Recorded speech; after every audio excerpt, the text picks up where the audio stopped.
सबैजना स्वागत छ। म चाहिँ आज यो हाम्रो राष्ट्रिय फुल लालीगुराँसको बोटैमा आइपुगेको छु।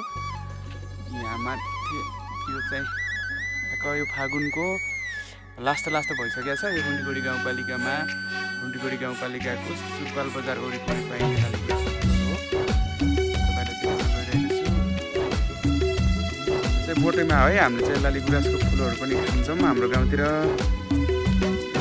फागुन चैतमा फुल्यो भने चाहिँ यो भिटामिन हुन्छ, औषधि जडीबुटीको रूपमा पनि काम गर्छ भन्ने कुरा छ हैन।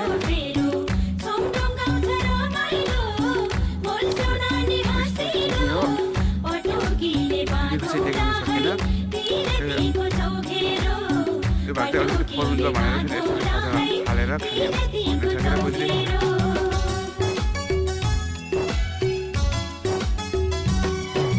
फुले यहाँ